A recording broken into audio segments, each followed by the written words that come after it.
In our daily conversations, we use different types of sentences for different purposes. Hello, and welcome to TED Ed BE edition. I am Teacher Yeshua, along with Teacher Jules and Teacher C, and we will be discussing the 4 types of sentences: declarative sentences, interrogative sentences, imperative sentences, and exclamatory sentence. First is declarative sentence. She is reporting the news. Declarative sentences are used to form statements. It consists of subject, which can be a simple subject or a compound subject, and the predicate. In the example, she is the simple subject and the predicate is reporting the news. Let's try it again. Mrs. Thorne made Beverly a cake. The subject is Mrs. Thorne and the predicate is made Beverly a cake. It can include direct objects such as cake, preposition, indirect objects such as Beverly, and the objects of preposition. Whatever the structure is, the purpose is the same, to deliver a statement or a fact. Does she speak English well? Interrogative sentences ask a question and ends with a question mark. Interrogative sentences order a declarative sentence. Observe how a declarative sentence turns into an interrogative sentence. She speaks English well. Does she speak English well? If the verb is in its simple tense, the interrogative is formed with the helping verb do, does, did. Another example. Bruno is in his office. Is Bruno in his office? If the verb is in a tense, like the word is from the example, the interrogative is formed without do, does, or did. Observe that in both sentences, the sentence is formed by inverting the first tense. From the sentence, she speaks English well, the helping verb does is formed and is placed before the subject she to make it an interrogative sentence. Does she speak English well? And another is Bruno is in his office. The word is placed before the subject Bruno and then formed into is Bruno in his office? Remember that interrogative sentences often contain verb and helping verb, and many times the helping verb or the tense begin the sentence. Now, I will be calling my fellow teacher Jules to continue on with the next topic. Now, let's talk imperative. Pass the salt. Finish this before the day ends. Those sentences are examples of an imperative sentence. So what is an imperative sentence? Now that's a good question. An imperative sentence gives a command. Imperative sentences may end with a period, but it may also end with an exclamation point.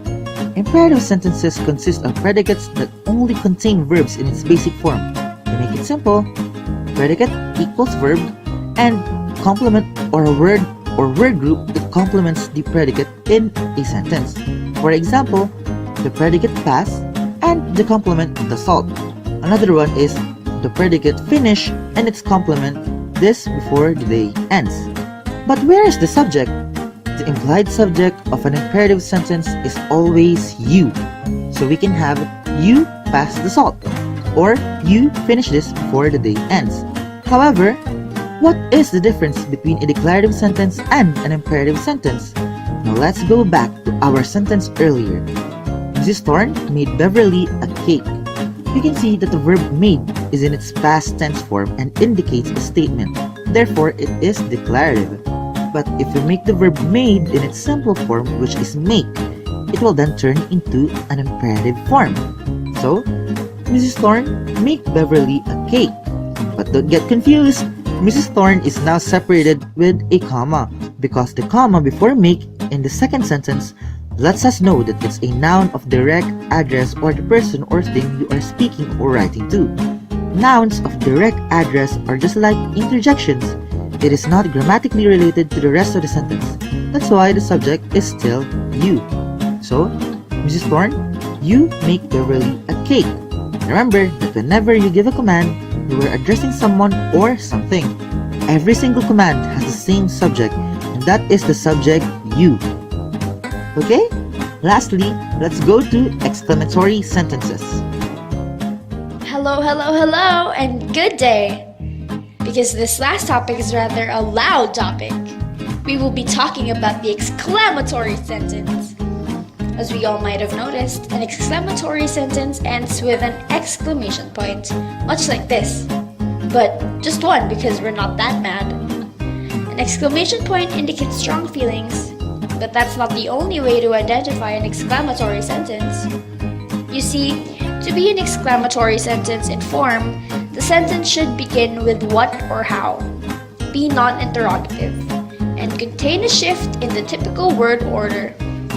Exclamatory sentences highlight the complement of the sentence rather than the subject, such as, "What a beautiful day!" or "How lovely."